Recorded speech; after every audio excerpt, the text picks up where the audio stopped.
I don't know if the microphone's working. Well, thank you for joining us. This is a panel where we hope to kind of bring it down to some of the practical lessons learned or advice from CEOs and business leaders that have actually done things in the region, done some things that they're excited about, done some things that were challenges, and just to share their view. And the way we thought we would set it up is have each of the panelists talk for 5 to 7 minutes, just their perspectives again, what they think works, what the opportunities are for Canada in the case, and I'll introduce our panelists in a second, what they think the opportunities are for Canada and some of the challenges as we go ahead. And then I'd actually like to open it up right away, any questions or comments as we go through it. We have until 5:45, I believe, is the time in here. But let me go through and introduce. I don't think people really need to be introduced, but Annette Verschuren, one of the Cape Breton Mafia, I think I'd call it, who was the CEO of Home Depot, did a remarkable job, and actually played a key role in bringing Home Depot to China. Since then, since leaving Home Depot, she's now an entrepreneur and setting up a new business in the energy storage area as it relates to the whole resource challenges. Has been traveling around the region to do that. And in her spare time is the chancellor of Cape Breton University, which I might point out has 20% of the students are, I believe, from Asia, which I think tells you one part of the region of the country that seems to get what's happening here. Victor Chu is the chairman and CEO and founder of First Eastern Investment Group. I sort of look at them as a merchant bank. It's really, in my view, if you think about the Wallenbergs, this is what you're seeing being built. He's in many different businesses, primarily in China, but also in Japan now. Airlines, hotels, financial services, a range of different things. But I think what Victor brings, he's based out of Hong Kong, spends a lot of time in China, I think is a very deep inside view as what happens from doing business in that country in particular, but also in Korea and Japan for over 30 years. And he's just getting moving when we see it. Jamshyd Godrej, we're very happy to have him here. He's the chairman and managing director of Godrej and Boyce. It's an Indian conglomerate which has everything from white goods. The one example I showed you of that refrigerator that was up there is from his company, but a real innovator. There's also someone who's very passionate about resource efficiency and conservation and how that works, and was the president of the CII, which is one of the most influential Indian business groups. I think, again, brings a unique perspective on what's happening in India, but also the region. So we're grateful that you've come here for this. And Don Guloien, the president and CEO of Manulife. They have a third of their income coming from Asia. They're an organization that I believe treats that part of the world much as a second home market. If you look at their board memberships and how they organize themselves and do things, they're very much, I think, a flagship for us on it. So I think it'd be interesting to hear, Dawn, from you, again, your experiences, the good and the bad, as we go through. And I might actually start with you, if that's all right. Just, again, a 5-minute overview. As you look at the opportunity there, any lessons learned that you want to share with the group? Well, I guess the common element of both the good experience that I'll relate and the bad experience I'll relate have the same root cause, and that is homework. Do your homework, quite obviously. The good news is, I guess, the example of China, but we could replay that in a number of locations in Asia where we've done business successfully. We did our homework very early. We began by establishing very good government relations prior to the opening up of the Chinese insurance market. We took great pains to... When was that? That was back in early 1980s. Yeah. We educated, Chinese officials, in fact, people who are going to become our competitors. Both people from the PICC, the People's Bank of China, came to have visits to our operations in North America. And in fact, we gave jobs to them, and they worked on work assignments We helped write some of the insurance regulations and so on. So a lot of pre-work was done. We established through those connections very strong relationships. I mean, why would we be educating a potential competitor? Well, it makes sense. And of course, PICC, being the government monopoly, was going to have a very strong say into what kind of practices were going to be put into place in China. We got good advice as to who to partner with, and we had a lot of people when it did open up as a result of WTO. A number of suggestions to partners, but again, through various recommendations, we were able to focus on Sinochem. That has turned out to be a spectacularly positive partner for us. And I could tell the story again with our asset management operation in China, which out of necessity is with a different partner, TEDA, the Tianjin Economic Development Authority, has followed a very similar path.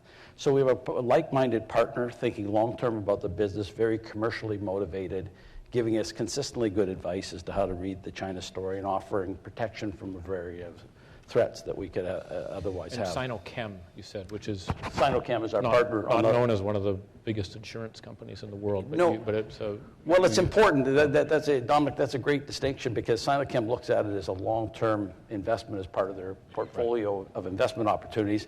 You know, they're a chemical company and a petrochemical company. They don't see their core business being life insurance, so when the exit comes at some stage down the road, they will take it. They don't seek to own the company in perpetuity. What they're looking to do is make a good return on their investment, but over a long period of time. So, they've been very supportive of us in growth, putting more capital back into the business, and not looking for the short-run maximize earnings story. So it's been a very, very positive partnership, both with Sinochem and also with TEDA on the asset management side. In terms of the bad experience, it's the reverse. It's the obverse of the same coin. In Indonesia, we had another partner, had a partner, an Indonesian partner, and perhaps didn't do our homework well enough, and the partner was a very wealthy enterprise, but it leveraged up, borrowing in US dollars and investing more locally, and when the crisis hit, went bankrupt, and we were able to buy their interest in our company out of bankruptcy. But the partner was unused to the notion that debtors in a bankruptcy control things and are the ones to determine where the assets go. They had a rather quaint notion of how it ought to go down, and we followed the law of the land. And that led to a number of difficulties for us over a longer period of time. So we had not established the same relationships. Obviously, a different government set up entirely in Indonesia in those times. But this partner, by exploiting loopholes in the local laws, was able to cause us a lot of serious challenge, and some of that made the international newspapers around the world. Now, it ends in a good place, and I even hesitate to tell the story. I'd rather tell that story and not even mention the country, because we got terrific support, first of all, from the Canadian government on the ground in our consular and in the embassy, but also from Ottawa. We also got help from the IMF and other organizations that saw what was happening, and neighboring countries, in fact. So we got a lot of support, and even other financial institutions within, international financial institutions within the country that understood were very, very supportive of us and the initiative. The Supreme Court of Indonesia reacted, and so did the government in a very positive way. And now that's a historical artifact that, frankly, I think is unlikely to be repeated. I mean, Dominic, you talked about Indonesia in a very positive way, and that's the way we look at it. This country is in a virtuous circle, that every time they clean up business practices, more transparency, more akin to what we enjoy, their economy surges forward, and they have more foreign investment going into the country, and it is now in a virtuous circle where I'd make a pretty bold statement. It's unlikely to revert to anything remotely close, and I know that's your view as well. So that's why I say I hesitate to mention the name of the country. The last thing I guess I'd say is, control is important. In all the Asian countries, if it goes well, the opportunities for growth are enormous. We have been very successful actually in constraining our growth. We've grown in China at an average rate of growth of 30% a year. There are other companies that have reached 100 and 200% growth rates in a year, usually by losing control on quality, and they find they have problems down the road. We've experienced that in other parts of the world where we actually did the same, and we've learned from bitter experience and never want to repeat it. Right. That you've got to be very, very careful. It's easy to get entranced by growth, but it's very important to maintain the quality growth. And I guess there's something, I guess we'd probably pay more attention if we were growing at 100 or 200% in Louisiana or something like that. When it happens in Asia, people think it's part of the wonderful growth story and are maybe more inclined to ignore it. Excellent. Thank you, Don. Jamshyd, over to you. Maybe just a 2-second overview, too, of India, because we spent a lot of time on China, and I think you're right in the thick of it, just your sense of where things are. Thanks, Dominic. Well, I think India is in a transition right now, partly because of political problems. You may have read that the government has actually become a minority government in the last few days, and they got support from the government of the Uttar Pradesh, which is the largest state of India, but that's an outside support. So we are in a flux, and the reason for this is because of economic reforms. There's been a lot of pressure on the government to reform. Part of it is to do with taxes, but part of it is to do with opening up a foreign direct investment in retail. And what happened was that the government has been under pressure to open up on retail for Walmart and Carrefour and all the other big retailers. But there's been a lot of opposition to it. So they finally came to the conclusion that they'll open up, but leave it to each state to decide whether they would allow foreign investment to come in. But over that, the party in West Bengal decided to pull out. So, we do have a situation where we do need more foreign investment, but at the same time, I think that it's very, very politically contentious. I think the polls will show that, essentially the majority is not for foreign investment in India. And so I think that, we do have this juxtaposition where we do need it, but at the same time, there is a lot of public opposition.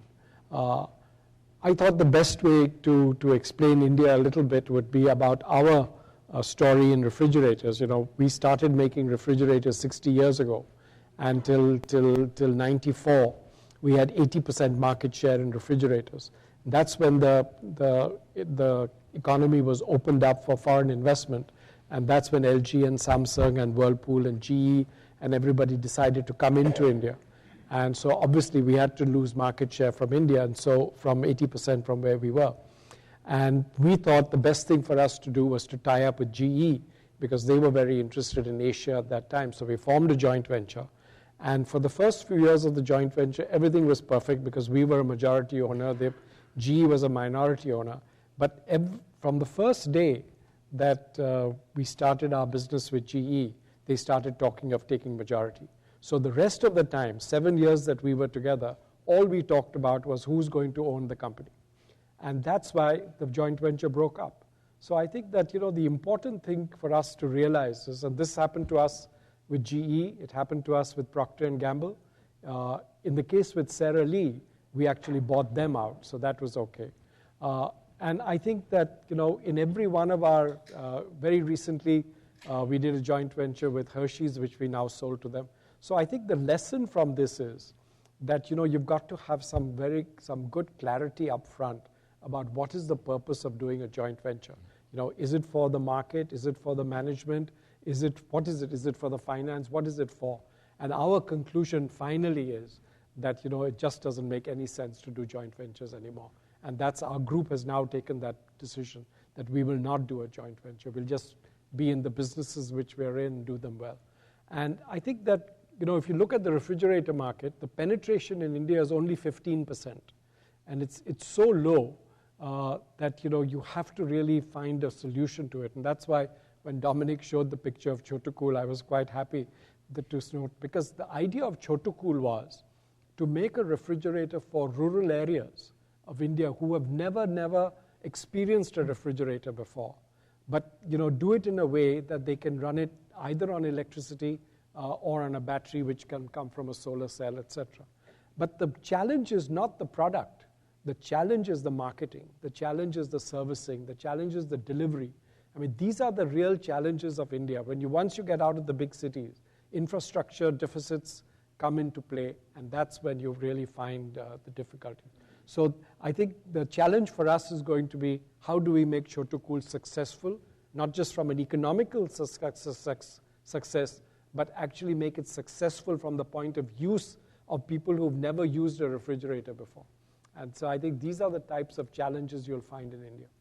Jamshyd, just before we move on to Victor, but any sense of how Canadian companies are perceived, or where are we on the map? Or does it matter, or is it, Well, it's very interesting because, there's a huge shortage of coal, for instance, in India. The recent crisis and what's happened with the way the government have given coal fields out has created a huge shortage of coal. And now North America is US and really talking of exporting coal to India.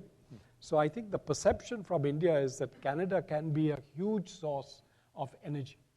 So whether it's coal, whether it's gas, whether it's oil, whatever it is, Canada can be a huge source. The other perception on Canada, and which is not well known, is that, you are our biggest supplier of pulses.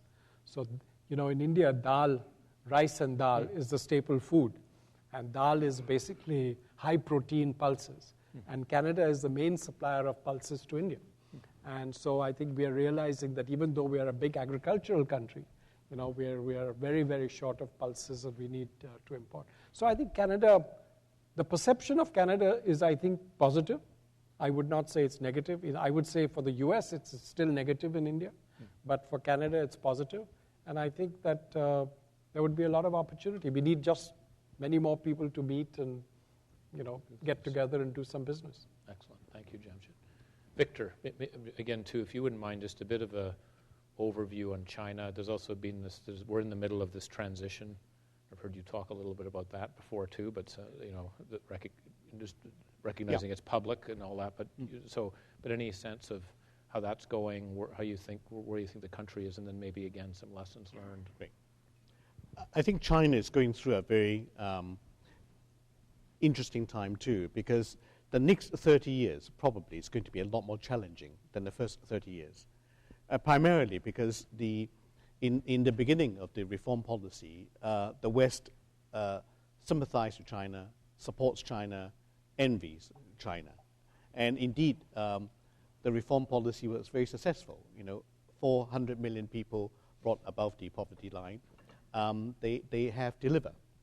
But the next 30 years, or indeed even the next 10 years, this new lot is coming in, the team is good. They all have proven track record, all run big provinces before, very well educated, and all suffered during the Cultural Revolution. That's quite important because they knew the dark side of the Chinese history. But they're going to have a lot more pricky external relations, as well as domestic challenges, because the gap between the coast and the inland and the have and have not have really widened. So if I put it very politely, is that the elites and the establishment need to have a new consensus on the redistribution of vested interest in order to allow the country to move forward. So it is one needs to watch. Having said that, relative to the rest of the world, is still very high growth, and the government is determined to readjust its growth model to become a more quality, sustainable growth, rather than growth just for top-line growth's sake. So I think for international companies, of course, there's huge potential, particularly when you see the macro fundamentals that Dominic presented, the rise of middle class and the rise of the need for infrastructure, development of the capital markets, and all that. We were very early in China. We started investing in China over 30 years ago. And because we don't have a particular industrial expertise, we are merchant bankers. So we have, by accident and by a piece of good luck, found a model which, with the benefit of hindsight, it worked. And I think it will work for Canadian companies, particularly medium-sized company going into China. I'd like to share that experience with you. And because when we were early in China, we were only allowed to take minority interests. 30 years ago. I mean, even today, when you talk about financial services, Don would know. I mean, you are restricted to minority, a certain sector. But 30 years ago, it was very unusual to go in and take over a Chinese company and take control. So if you are taking a minority interest in a system where the rule of law does not manifest in the way that you and I understand them, how do you protect yourself? And that's actually quite interesting. And over the years, through costly but early lessons, we realize it really depends on the amount of value added that you bring to the table. When we first started, the number one value added was capital. And gradually, capital is almost the last value added you can bring. So you need to bring whatever expertise they need, whether it's corporate finance to help them to go IPO, whether it's political contacts, or whether it's export partners. So that's number one. You have to continue to deliver value added, whether it's perceived or real. Secondly, is that when there's a problem, we have to unlearn everything we know in the West. The legal remedy is not the number one channel you resort to. Now, as Don said, you need to find a mixture. You need to go to your political colleagues, the diplomatic colleagues, IMF or whatever. You find a cocktail that helped you to strengthen your bargaining power to resolve a problem in a friendly way. And that's what, I started out my career as a lawyer, and then I realized that the law really is not the most efficient cocktail, right? So, but now, obviously, after 30 years, there's a lot of progress. Obviously, we're not quite there yet, but still today, you can go into international arbitration and get a much more a fairer hearing than, let's say, 30 years ago. Now, this model of taking minority interests, add value, and win together is very interesting if you're looking at not just investing directly in China, but investing outside of China, but helping your investing company to win in China or in Asia. So we have, in the last 2 years, we've invested in 10 European companies, medium-sized company, about enterprise value up to about £2 billion. And we take between 10 to 35%, and yet we form a JV 50-50 with them in Asia to help them to grow. Now, if you take 10, 20, or 30%, it's not controversial because it's not a control situation. And then you help the party, which is not a Manulife, not a Power Corp, but a medium-sized company, who by themselves will find it very difficult to grow in Asia. And we can help them to run much faster than they would otherwise do by themselves. So it's win-win. And so far, every single one have succeeded. We were able to buy in a fairly good valuation, and the joint venture are able to flourish pretty quickly, and everybody wins. So I think Canadian companies that are looking to grow fast in Asia need to look at a partner. And the best of the partner is somebody who are willing to take a minority in the holding company, but also put their money at stake with you locally, and together we win. And as Don mentioned, most recently we started a new airline in Japan, and under Japanese law, foreign investor can only take up to 33%. But we found a wonderful partner in ANA. The kind of things that ANA can never get us to do, we could have never done it by themselves. So it is a bit naive, for example, for me to come to Canada to invest and thinking I can do it all by myself, quickly and successfully. If I am able to find the right partner who can guide me, somebody like Don Campbell, right, through the politics, through the bureaucracy, I can run much faster together. Conversely, Canadian companies coming into China, it would be naive to think that you can hit instant success. So the key is finding the right partner. And here, Hong Kong, I think, plays a very important part, because Hong Kong historically has deep roots with Canada, understands Canada. 300,000 Canadians live in Hong Kong. So Hong Kong companies could be natural partners. So I think this is a model which one can certainly try. And our experience has been quite wonderful. We may come back to this again, especially when you're talking about medium-sized companies and the opportunity to, again, with investors being able to help take them in, because some people mentioned that after this afternoon's panel session. Just before we shift on, Victor, any, sounds like you've had good fortune with how it's worked for you, but as you look at some of the organizations going into China that are challenged, where it doesn't work, anything quickly? I mean, Don mentioned homework and making sure you know who your partners are and thinking it through, quality of growth. Any sense? I think the basics are actually is almost the same. You have to do your homework very well. One has to be honest. one has to look long term. China is not a quick win. But if you have staying power, you can't really go wrong, because if you have staying power, you lose in the first round, and you come back, you win in the second round. When you have an economy which has been growing 10% compound for 30 years, you have to be pretty bad right, not to win, right? If you have staying power and the right product and being honest. Yeah, excellent. Annette? Yep. My experience with China has been very positive. Three ways I've been connected to China. First, with the Home Depot. When Commerce Minister Gutierrez made an announcement in 2006, we had about, I think there were 6 or 7 deals done. And can you hear me? Is this working well? No. A little okay. up, yeah. Is it okay? Better? Yeah. So Commerce Minister Gutierrez announced about 8 or 9 deals. I was associated with Home Depot, it was an American company. And we bought a company called Homeway. And Homeway was a company that had taken basically the concept, the big box concept, and copied it. It was a really fascinating time. We made an acquisition. I think there were 14 stores originally, but before we had closed the deal, we recognized the economics of some of these stores. They were all over the country, and many people talked about understanding those markets. Those markets are very different. The market of Xi'an is very different from Tianjin, is very different from Beijing, very different from Shanghai.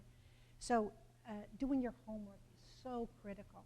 And I think we went in there thinking there was going to be a strong do-it-yourself customer. And it was difficult. There were some products, they loved North American products. Chinese love really good products. They really love great value. And they, you wonder how that whole Chinese situation is going, because the product the Japanese sell in that market is extensive, and we'll see if there's a reaction to that. But there was supply chain challenges. There were challenges in terms of really the Chinese doing it themselves. There were some categories that did really well, but many of the ones that were strong in North America. I mean, we are do-it-yourselfers in North America. We love to build, and we love to do it ourselves. With the price of labor in China, people that have money don't do it themselves, and that was the customer we were going after. So it's fascinating to see that once we got there. But look, I loved working with the people. Challenges supply chain. There was a very undeveloped supply chain there.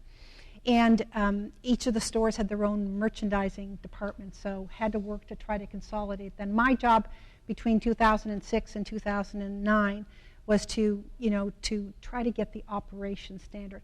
I loved the people. I loved working with the government people. During my tenure, I think we had to close 3 stores. It was amazing. If you're up front, if you explain why, it's amazing how the Chinese work with you. It really is quite wonderful. But look, I think to your point on partnerships, I think it's a very interesting country to enter in terms of partnership. There's so much. The differences are great. The challenges are certainly in terms of communication challenging, and I think partnership I think would be very interesting. Really, the Western perspective, the Western culture, trying to impose the way we think things should be done. Be very wary of that. Recognize that these are people that are wonderful like we are. They all want the same things.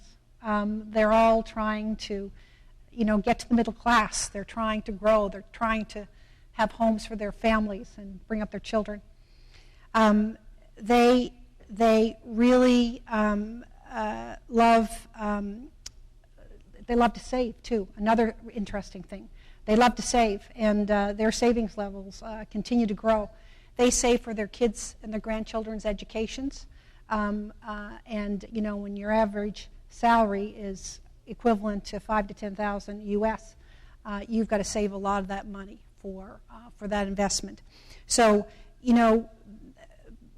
many of the retail operations, the large-scale retail operations, have challenges. Walmart, you saw it took 11 years to turn around. B&Q was in there before Home Depot, but they went from 63 stores to 39 stores. Best Buy has had challenges. It's not easy from a retail perspective. Partially, it's easy entry. People can get into the business very, very quickly. But look, I have a lot of respect for China. I have a lot of respect for China and how it's developing its country with 1.3 billion people. Not easy to take another billion people to the middle class. So I think listen, be respectful, and be part of that. I'm also on the board of Liberty Mutual. A little bit of a competitor in China to Manulife. But look, we started in 1996, opened our first office, I think, in Shanghai. Chongqing is where we opened our head office. I think we're the only Fortune 500 company in Chongqing. We've gone to Beijing, Shandong recently. But I'll tell you, when the CEO is there meeting the senior officials, it makes it so much easier for the people to get down to those other layers that are critically important. Don't underestimate the importance and the respect that is needed in those markets. So, can I just interrupt? Sorry, just on that. When Yeah. you were building, because I think it's interesting that Home Depot was going into China through Yeah. the Canadian leader. Yes. Yeah. But how much time did you spend there? Sorry on that. I would travel there. I wasn't the CEO there. I had people on the ground, so I would travel there 8 times a year. So it was not easy to manage that. And the reason Canada got to run Home Depot China was because of our experience with Quebec, our experience in being successful in opening in the province of Quebec. And where the differences in terms of the language, the challenge, etc., and had a really impressive management team as well. So that's the reason that we did that. But getting back to Liberty Mutual, I think patience is the key. We have 4 certificates or 5 certificates now. They saw the opportunity in the auto industry and the property business, just as Manulife did. Yum Brands, Carrefour are very interesting companies that have done really well there. Carrefour, had to close a few stores, but they continue to open stores. Yum Brand really adjusted. They developed their menu to respond very quickly to the Chinese customer, and I think that is a great strength of theirs. And as Chancellor of Cape Breton University, and earlier Dominic talked about this, I think there is an enormous opportunity to participate more in education. On Cape Breton Island, we were having less and less students, and so we had infrastructure. So what we were going to do to bring more revenue into our operation was as basic as that. And we started with the Egyptians, and we started with the Chinese. And we graduate 400 Chinese business students. They participate in our business school program. And you know what? A lot of them want to stay in Canada. And the recent announcement where the 2-year visa has been, the visa has been extended, is allowing some of these wonderful leaders to be in our country and to develop it, because Canada needs immigrants. I am the daughter of Dutch immigrants that came to Canada in 1951, and we need immigrants. We need people to drive our economy, drive the economics of this great country, just as it has all its life here. Excellent. Thank you, Annette. Great perspective from education and business. I'd actually like to open it up to the floor, and I look in here. There's a lot of experts in building businesses, I see Pierre here, that are here as well. If you disagree or you have a view you want to share too, please do. But and maybe if you just say who you are and then go on. Tom? Dominic, thank you very much. Tom DeQuino. This is a short comment and also a question. The short comment is that there are at least two other members of the Manulife Board of Directors in this room, as well as myself. And I would just want to add a comment about exposure to Asia, not just in terms of top management, but also in terms of directors. And what Manulife has done very successfully is to encourage boards of directors engagement, involvement, exposure to Asia.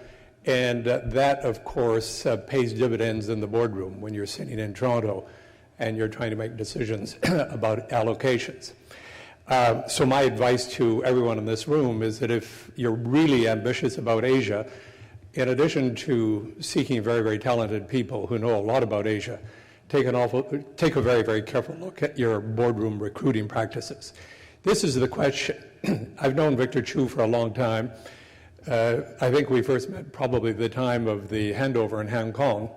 And he knows I've always been bullish on Hong Kong. But since we're talking about risk, Victor, I was in Hong Kong a couple of weeks ago, and there were about 10,000, 12,000 people protesting in the streets about you-know-what.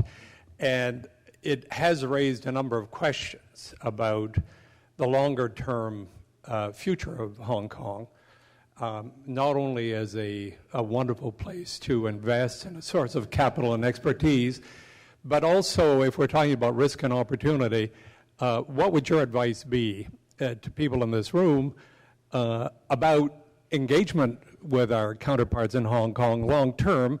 And that's really an indirect way of saying, Victor, what do you think is going to happen in Hong Kong? It's actually 120,000 people on the street on that day. Ostensibly is to protest against a patriotism cause which Hong Kong government, not this government, actually it's the previous government, want to impose over 3 years to Hong Kong schools. I mean, the rationale is that Hong Kong is now part of China. Hong Kong students should know more about China. Now, on that big issue, I don't think there's any argument. It's the right thing to do.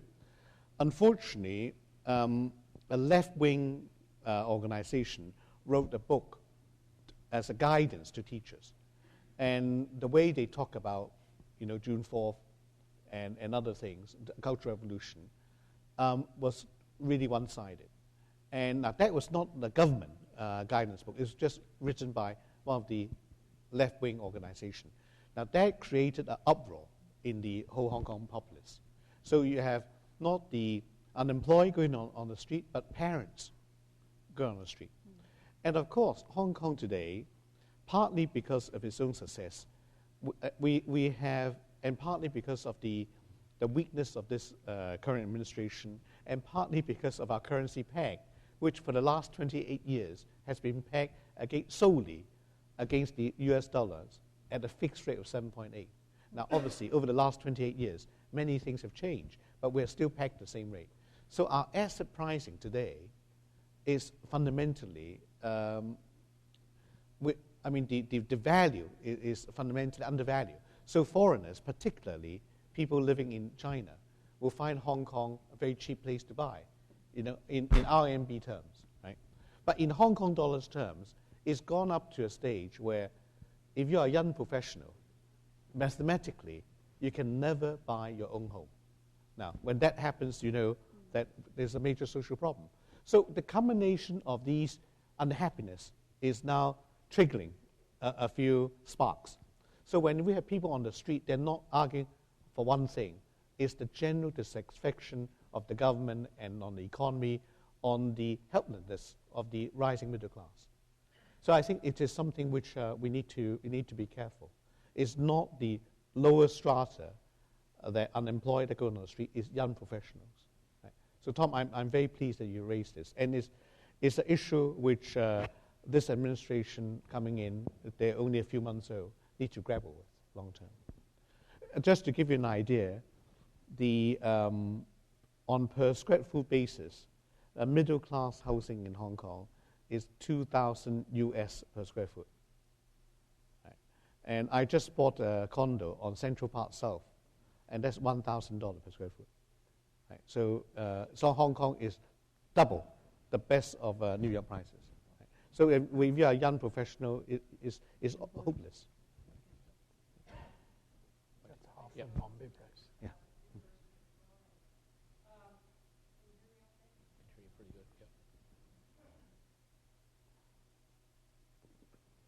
So I was just going to take advantage of India being here to focus a bit, and our Indian representative moving all through the country. I have a question that does relate to business risk in the medium term, and that is over the next 2 decades, India will have about 250 million 15 to 24-year-olds looking for education, looking for jobs, and of course for houses. What kind of risk do you see associated with that incredible demographic? Indians like to call it a demographic dividend. I worry it may be a deficit. Yeah. That's really a very big question, as you know. I think part of the problem has been that the aspirations have changed so dramatically over time that the demand for goods and services has created this huge vacuum between the aspiration and what is actually available. And those of you who know about the Indian education system, we have an entry exam to get into the best technical universities, IITs, and the IIMs, the Institute of Management, and the cutoff grade is 99.7%. So all the others who are extremely bright, and get below 99.7, have to find something else to do, and that's how they all go abroad in such large numbers. And I think that this is a huge deficit that we do have, and it's whether it's education, it's healthcare, it's the whole urbanization process. These are huge things to do. I think the problem is that the government today is able to do only a very little part of it. It's the private sector now that has to do that. But for that to happen, you need the right policies. And I think that the opening up of the education sector, for instance, is one of the key things. It's one of the most protected sectors in the Indian economy today, and mostly because all the politicians own something to do with education. And so I think, these are the type of clear challenges we have. I don't know what the answer is in a simple way, but the one thing that we do know that is working, for instance, today, is satellite townships, where you can set up a completely integrated township, which is completely designed in a sustainable way, where you have sustainable transport, where you have, where people can actually walk to work.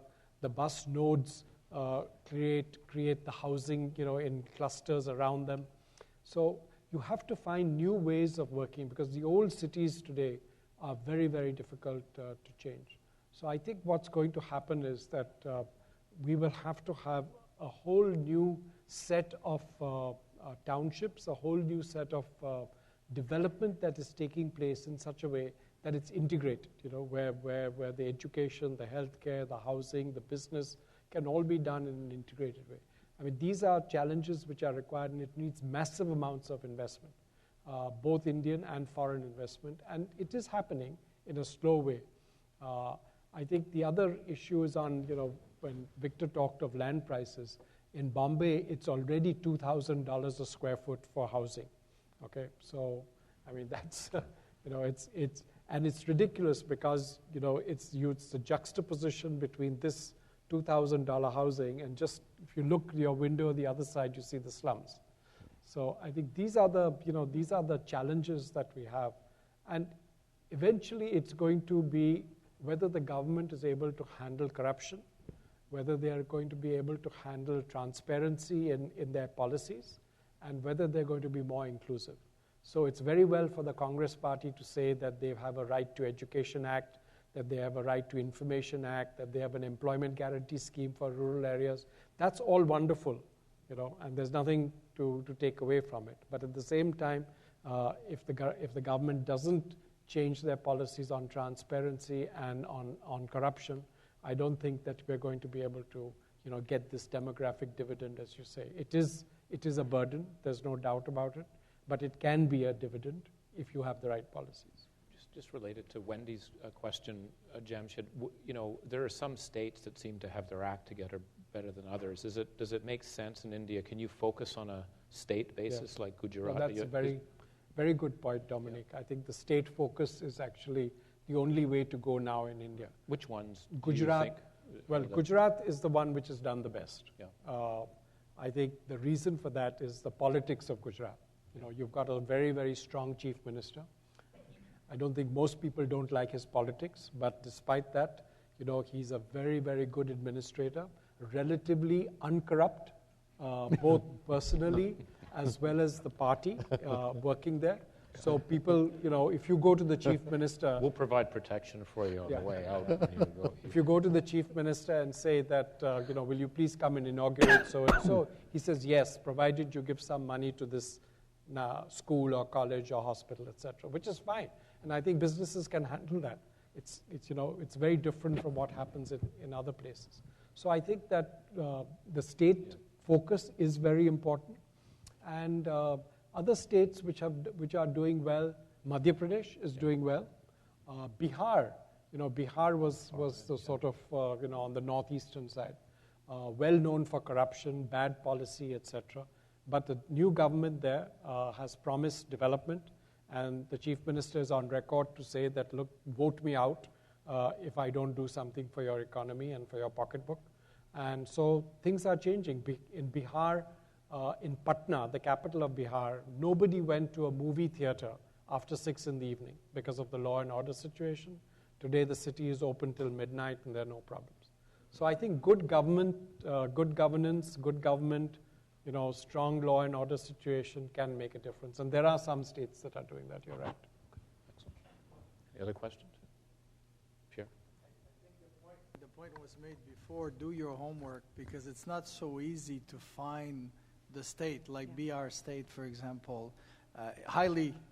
Most people will recommend against. But today the situation, I agree with you, has changed substantially.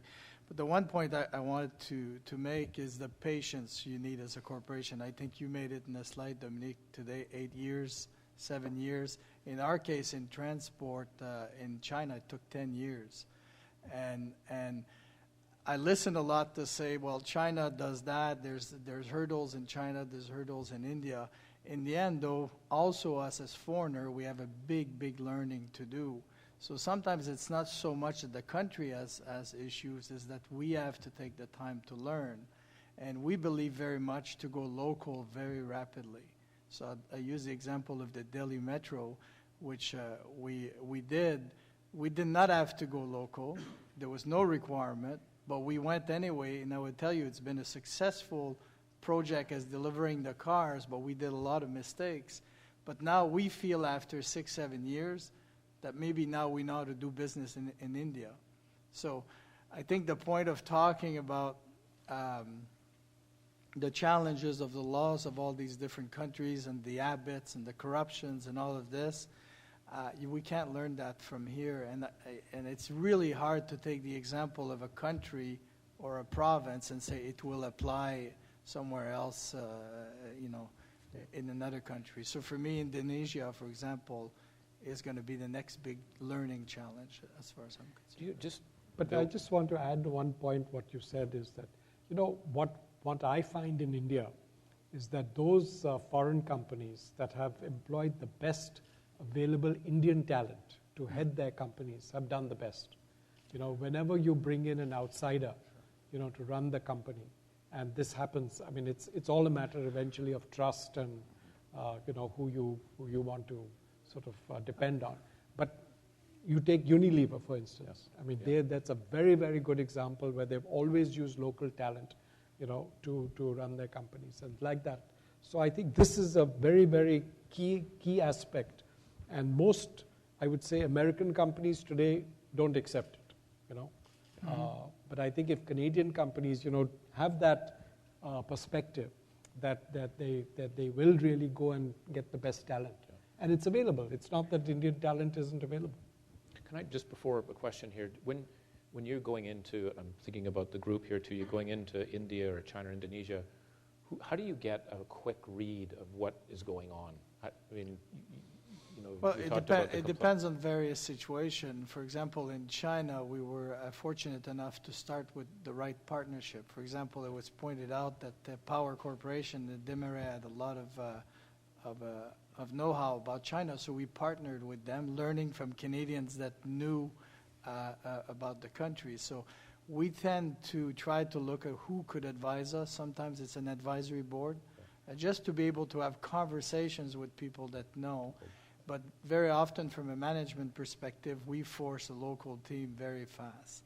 Always keeping a few Canadians or a few, I shouldn't say Canadians, but a few Bombardier experienced people that we know for many years in there, so we can get a balanced view, because we don't always understand the perspective of our new employee, but at least we force to have local. Is that the same for you, Don? Yeah, very much the same, although you know, we also, Canada's diplomatic corps is, you know, obviously a professional diplomatic corps, and not patronage appointees, and incredibly knowledgeable, and you know, not just the current sitting ambassador, but people who are located other places who've had experience there. Is a rich tapestry of experience for us. Hi, Guy Turcotte with Stone Creek Resorts in Calgary. I want to ask Don and Victor and Annette about their experience in China regarding hiring management in China. I mean, I know about the Chinese culture, of the face-saving culture, but how have you found that you can drive through that by your own culture, or you know, how easy or difficult is it to hire good management in China, local management? Mm-hmm. Well, I'll go first. I guess we have 16,000 people on the ground in China, and as you might guess, a good majority of those are Chinese. You know, it's when you talk about a Manulife culture versus a Chinese culture or a company culture, it's one and the same. We have the advantage of having operated, you know, in Hong Kong for over 100 years continuously. And you know, that's a combination of people who are, you know, purely Hong Kong citizens, and there's a variety of people. Victor mentioned a lot of them are former astronauts who did their education in Canada, went back and forth, have dual passports.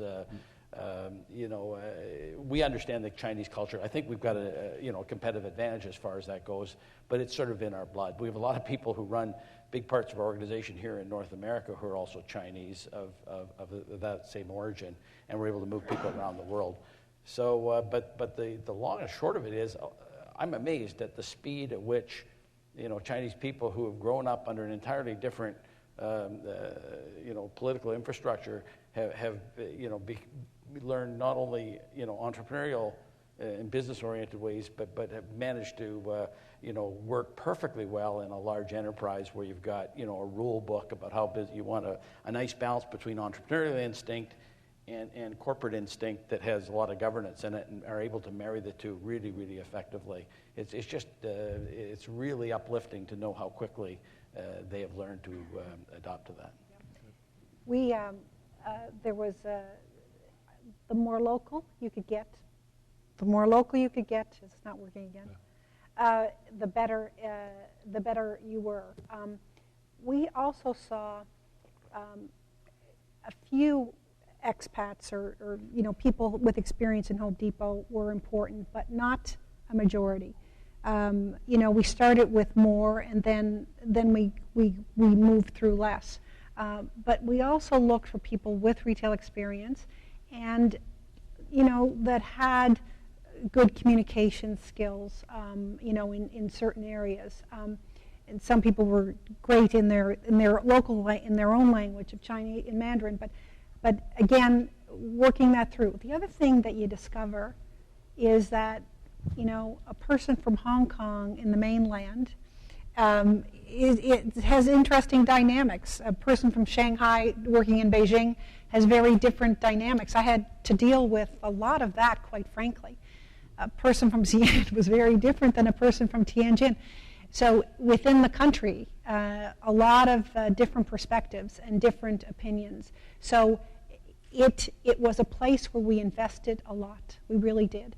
And we took them to Canada, the key players, and they spent time in our stores. Again, it's a process that is extraordinarily important and has its challenges. But we had some really great people that worked there with a combination of some Western experience, really the response from the local people. And these were people in very junior jobs that we were dealing with. But they were very proud to work with an American company and very proud to work with Home Depot. Can I add very quickly? It's very interesting because we have trained over the years maybe 200 or 300 people on a one-year program with us, and some of these are working for us. But I think what Annette said is very interesting. In any local office, you'll need at least one local guy who can swim around the bureaucracy. Yeah. It makes your life so much easier. Mm-hmm. But this guy, he doesn't have to be the number one, but he has to be the local guy. The second point we found is now recruitment is quite easy, but if you want somebody who share your culture, who are fiercely loyal with you, you have to do the hard way, and that's recruit the brightest and the best from university and train them and eventually help them to mature. Now, the most interesting thing which we found in the last 10 years is we've been recruiting non-Chinese who are interested to work in China. Now I think we recruit about 5 a year. These are people who doesn't speak a word of Chinese, but they're the best and the brightest, graduates of Harvard, Oxford. We send them to China for 1 year language course, and then they work for us in Hong Kong. And then we send them to our other offices around the world. So at least these are foreigners, but they speak Chinese and they work either in China or in Hong Kong, and they can represent us in Europe, in other parts of Asia, or in America. So again, it's happening the other way. Excellent. Janice? Janice Stein, just following on Annette's comments, a question to Dominic and to Annette. You spoke about cities earlier, and yet all the comments have been about countries. So provoked me with your comment, and well, it was different in Beijing and Shanghai, and it is. Yep. So how do you, in fact, craft a strategy and make the right decisions if you take cities really seriously? And own strategy, and we discovered that certain lines of products worked in one city and did not work in another.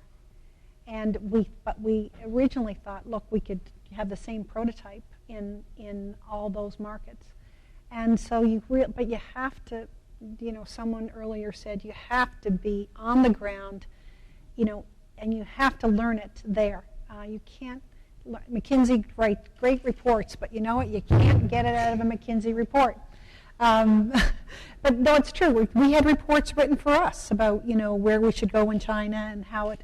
But unless you're prepared to take the long-term perspective, be patient, and get your people on the ground in the markets that you're going to.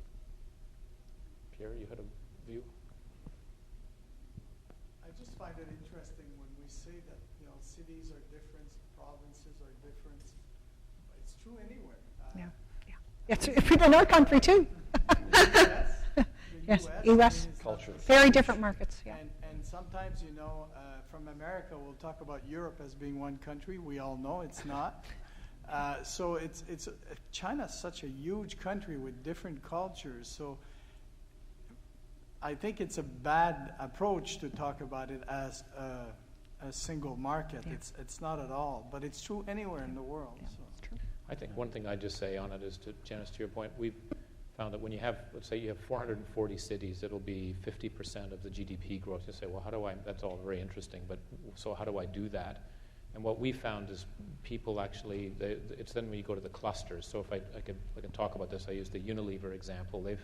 They've found 15 clusters. They don't talk about them. Some are in China. They're very well penetrated in India. They don't really need to do much more there.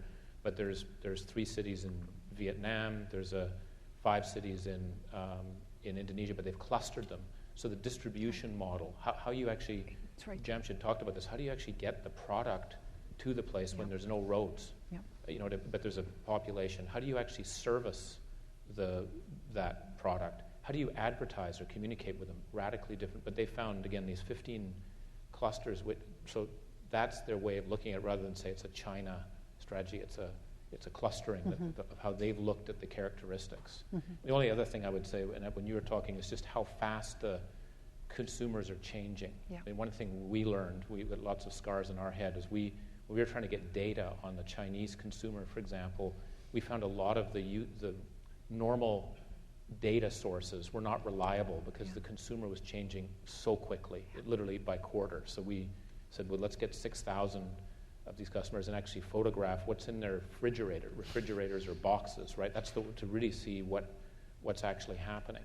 And we don't, this is again, I think you guys were saying too, we bring in a Western set of tools about how we're going to look at how people operate and work, and they sometimes don't work. But that, I think I'm going to sort of push the other direction, though, lest we deter people who are in the room. I mean, I totally get, Annette and I were talking earlier, I mean, retail is very on the ground local, by its very definition, and, to make a bold statement, to pick up Pierre's point, retailing in Manhattan, I've discovered, is different than in Midland, Texas. They're profoundly different. You probably can't find 2 places in China that have as much diversity, or perhaps within Asia. But for other things, and we operate in 50 major cities in China, cover about 70% of the Chinese population. Of course, there are different approaches, and there's, every governor is a little different, and every mayor is a little different. Some are wacky and some are sensible, and the cultural differences are there. But for the most part, it's pretty similar product line and approach. Where I don't think we're doing anything differently or better. It's just it's less personal. Bank accounts are the same in Midland, Texas, and in Manhattan. Maybe the number of zeros is different. Which way? But that's another question. Yeah. So I guess it depends on what you're selling, what you're bringing to the market. True. Right. Mark, and then Mark Wiseman from the Canada Pension Plan Investment Board. The one question I wanted to ask, I mean, the panel is really about building businesses in China or India, be it Manulife or Home Depot. One thing that strikes me is, or even Pierre's comments on Bombardier. One thing that strikes me, though, is that investing is a very different activity. And so, one issue I think that we're struggling with, and I'd be interested in the panel's comments, is actually finding an appropriate risk-weighted return of investment in some of these places, because quite frankly, one of the comments that I might make is you can buy a toll road in Indiana or you can buy a toll road in India, and the rate of return is going to be about the same. So which would you choose? So, Victor. Yeah, it is a difficult one. The reason is that China is flooded with liquidity right now. Yeah. So rationally, you say, okay, I invest a toll road in Louisiana, a toll road in China, and China is the emerging market, and therefore I need to add 30% premium. But the Chinese PE firms are paying top bucks. So it's a tricky one, that one. And I don't think you can really apply that like with like. You have to, for example, allocate a portion for China investment, and within that portion, you get the best deal possible. Now, that's the reason why we have been investing, in addition to China, invest in Europe, but a minority, and then bring them over. Because in Europe, I'm paying 1/3 of the valuation as in China. So internally, I try to average it. But in China, if I'm using that approach, I won't be able to invest in anything, because the new PE firms in Beijing and Shanghai, they will overprice me. It's a tricky one. You do. It's interesting again with the infrastructure investors. I see Jim Leach and Mark. I mean, given that huge investment required in infrastructure, so there's a demand for it, but there doesn't seem to be a market that works. I don't know if, again, it's because of that issue on risk or I don't know what you... Yeah, I mean, first of all, the issues in China and India are actually quite different and idiosyncratic. In China, it's an issue of just a tremendous amount of liquidity in the market. So it's difficult to get a return on investment when you're in a country, quite frankly, that has more money than it needs. Mm-hmm. In India, it's the risk of all the things that you'd expect, and there's lots of the road to investing there, no pun intended, is littered with those that have been unsuccessful, so it's a risky business, and you have to be compensated for that risk. And if you think about an organization like CPPIB or Ontario Teachers, the bottom line is we have liabilities that we have to pay, and that means making the best risk-weighted return that we can earn, regardless of where it is. We're not necessarily in the business of saying we have to. Now, there's diversification benefits, but again, you have to get paid for that risk. You can't just say we're going to allocate to China because it's China, and say that's good enough, because at the end of the day, we have to meet our liabilities. Well, yeah. Go. Mark, I just, or is Jim going to talk? Well, I was just, I agree with your thesis. I mean, what we invest in China is from money generated in China because we want a currency match. But our global pool of surplus, which is reasonably large that we look to allocate around the world, we don't find great bargains, shall we say. So I would agree with your conjecture, and I think it's difficult. You can argue it on, find a strategic opportunity that's going to grow into something bigger or lead to something else, or you can, argue portfolio diversification, which is an important thesis. But on the basis of, you're quite right, I think you're going to find the toll road in China is not going to offer markedly more than the one in Ohio, and, might have other risks with it. One more question from Jeff. Just on China again, I wonder whether any of you on the panel think that you can succeed and really win in the domestic market without a partner. There's been a lot of discussion today about, having a partner, not having a partner. And it's one thing to sell from Canada into China, but within the domestic market where, Don, you're playing and Annette, you've played, are there many examples of foreign companies that haven't had a dominant domestic partner who have actually gone forward and been an industry leader and taken a major position? And I don't know the answer, but it's not obvious to me that there are, and it's an open question. Of course, I think in my case it's different because I don't have a particular industrial expertise. Right. So all my offer is China expertise and other value added. But if you are one Korean company called Oriental Foods, they provide snacks. They bring second-hand equipment from Korea into China, and but make chocolates. And through massive PR campaign, they're now number one in China. They do it all by themselves. Yeah. I mean, I absolutely. I mean, there are many of these because they know end to end, right. and they because they're in Korea, they go for Shandong first. Yeah. Shandong, again, this is the cluster concept. Right. There's certain area where it's Korean and Japanese have an advantage, and they go after that first, and then it spread nationwide. And Victor, are they smaller companies? But now they're huge. Now they're huge, now but they were smaller going in. Yeah. Nestle was a good example. Yeah. Good. I'm getting lots of signals to shut things down up here, but I think, again, a terrific panel, lots of some very good practical ideas about localization, understanding what's really happening in the market, partnerships, where they work and where they don't, patience. The other thing, something that Pao, you've also talked about too from the Asia Pacific Foundation, is the learning that can go on amongst businesses. And Pierre, what you said, do we share enough about what we've actually learned as a group when people are going back and forth? People can't be there 16 times a year, but maybe there's ways to learn when it's in non-competitive businesses and so forth that are on that. And Dominic, it's not all about China, too. We No, spend a lot sorry, of time that's right, talking very about good point. China. That's right. India, that's right. And India. Well, Indonesia. Indonesia. Indonesia. Philippines is undergoing Brazil. a fantastic Vietnam. growth. Yeah. Yeah. Vietnam. Vietnam, amazing. And Japan, people forget Japan. Yeah. I mean, they go, oh, Japan, there's no growth. Oh, yeah. It's still a huge market, Huge one of the biggest market. markets in the world, and will be for all time. We'll do a nightcap channel on, Yeah. on Yeah. Japan. Yeah. Is that- we're going to have to close, I think. Is that a right? Unless it's a just a 2-second summary. Southeast Asia, which is going to be a single market in 2 years' time or 3 years' time. And you were talking about going below the state to the cities. Have you thought about going above the state to the region and thought about a regional investment strategy? Excellent. Yeah, so 550 or 600 Yeah. million people. 600, yeah. 1.8 trillion in GDP, which is higher than India. Excellent. Okay, well, please join me in thanking the panel for a perfect discussion. Thank you. Lovely.